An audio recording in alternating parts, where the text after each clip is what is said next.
ঘরের বাইরে যেসব নারীরা কাজ করেন, গার্মেন্টসে হোক, ব্যাংকে হোক, যেখানেই হোক না কেন, ঘরের বাইরে যারা এই কাজ করে তারাই ডিরেক্টলি বা ইনডিরেক্টলি পতিতাবৃত্তির সাথে যুক্ত। এটা ডক্টর শফিকুর রহমান নিজে বলেছেন তার এক্স পোস্টে। এর আগে ওনার দলের নেতাকর্মীরা যখন বললেন যে ঢাকা ইউনিভার্সিটিতে হচ্ছে যে মদের আড্ডা এবং পতিতদের আড্ডা ছিল ডাকসুতে ওনারা জয়লাভ করার আগে, যে ডাকসুর আড্ডা ছিল, যে ডাকসু ছিল, সেই ঘটনার রেশ কাটতে না কাটতে, ওটা আমি একটা ভিডিওতে দেখাইছিলাম যে কীভাবে বলছে, সেই ঘটনার রেশ কাটতে না কাটতেই দেখেন ডক্টর শফিকুর রহমান নিজেই বলল যে ঘরের বাইরে যারা যায় তারা হচ্ছে পতিতাবৃত্তির সাথে যুক্ত। এই জন্য ওনারা চায়, ওনার সরকার চায় যে যেন মেয়েরা ঘরের বাইরে না যায়। তো ওনার সরকার মেয়েদেরকে ঘরের ভিতরে রেখেই হচ্ছে যে নানান রকমের সুযোগ সুবিধা দেওয়ার অঙ্গীকার করে।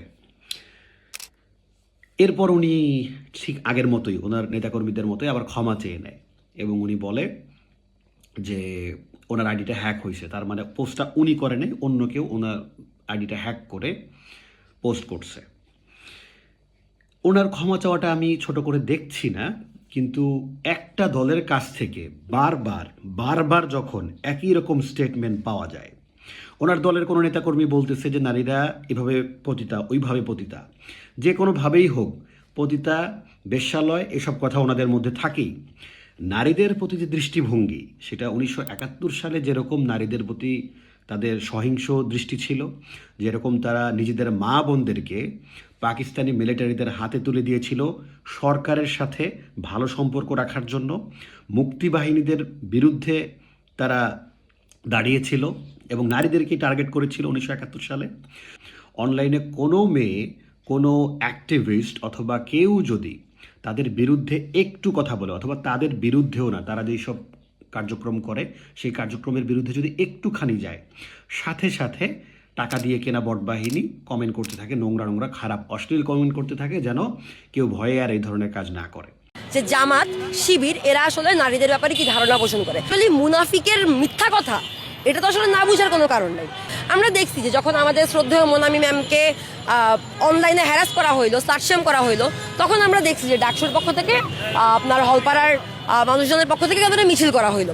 কিন্তু এই যে একটা কমেন্ট করা হইলো, এটা গতকালকে করা হয়েছে, এখন পর্যন্ত ডাকসুর পক্ষ থেকে কোনো বিবৃতি গেছে, ডাকসুর পক্ষ থেকে কোনো কথা বলা হয়েছে, শিবিরের, জামাতের কেউ এটাকে কন্ডেম করছে?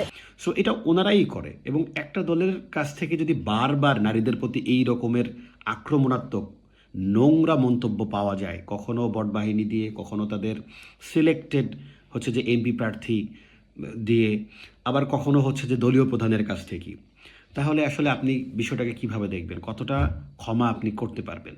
এবং এটা একটা বিশ্বাস অবিশ্বাসেরও ব্যাপার। আজকে যদি বিএনপি চেয়ারপারসনের পোস্ট থেকে এরকম একটা মন্তব্য পাওয়া যেত, মানে ওনার আইডি থেকে, অথবা সেই স্বৈরাচারের দোসর, স্বৈরাচার সরাসরি শেখ হাসিনা যদি সরাসরি পোস্ট করত এবং পরে বলতো যে এইটা আইডি হ্যাক হয়ে গেছে, এটা সে করে নাই, আপনারা বিশ্বাস করতেন?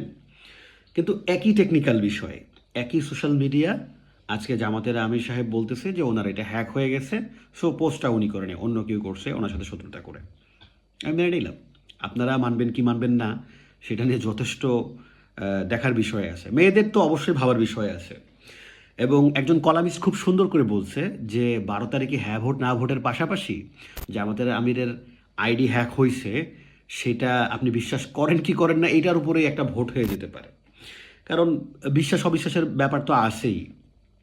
আমি পার্সোনালি মনে করি যে কোনো মানুষের আইডি হ্যাক হইতে পারে এবং এটা অস্বাভাবিক কিছু না। আমারটাও হতে পারে কালকে, আমি যদি সরাসরি ভিডিওতে কোনো কথা না বলি, যদি দেখেন যে একটা পোস্টের মাধ্যমে অনেক উল্টাপাল্টা কথা লিখতেছি আমি, তো তখন হইতেই পারে এরকম, কেউ না কেউ আমাকে টার্গেট করতেই পারে।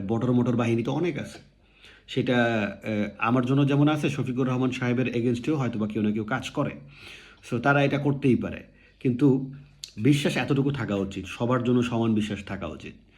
যেমন ডক্টর শফিকুর রহমানের আইডি হ্যাক হইতে পারে, তেমন কিন্তু অন্য দলীয় প্রধানদের আইডিও হ্যাক হইতে পারে। এবং এটা একটা মিডিয়া লিটারেসির ব্যাপার, যে সিকিউরিটিগুলো থাকা উচিত। বাংলাদেশের মানুষের মিডিয়া লিটারেসি অনেক কম, তারা অনলাইনটাকে ঠিক সঠিকভাবে জানে না, এবং এটার ফায়দা নিয়েই কিন্তু জামাত শিবিরের বটবাহিনী দিয়ে কিন্তু যথেষ্ট আক্রমণ তারা এতদিন পর্যন্ত চালিয়ে আসছে। এবং এখন তারাই বলতেছে, ভিকটিম প্লে করতেছে, বলতেছে যে তারা হচ্ছে যে ভিকটিম। আজ পর্যন্ত জামাতের আমির কোনো জায়গায় যে বলে নাই যে তার বট বাহিনী কেন এই খারাপ কথাগুলো বলে, মানে এইটা কেন ওনারা বন্ধ করে না, এটা এখনো পর্যন্ত কিন্তু সুস্পষ্ট কোনো কিছু কোনো জায়গায় বলে নাই। বা উনি বলারই কি আছে, উনি তো চাইলে বন্ধ করে দিতে পারে যে আমরা নারীদেরকে টার্গেট না করে অন্য কিছু বলি, তাদের রাজনৈতিক এজেন্ডা বাস্তবায়নের জন্য তারা কিন্তু অন্য কিছু করতে পারে, করে না এখনো পর্যন্ত।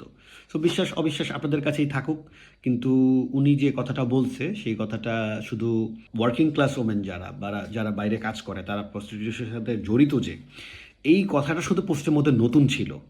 এছাড়া কিন্তু যত কথা বলছে যে বাইরে যাওয়া ঠিক হবে না, বাইরে যেতে আমরা চাই না নারীরা বাইরে যাক, এইটা সেটা অমুক সমুক, এইগুলা মোটামুটি তারা সবসময় বলে এবং সবসময় কিন্তু এগ্রি করে।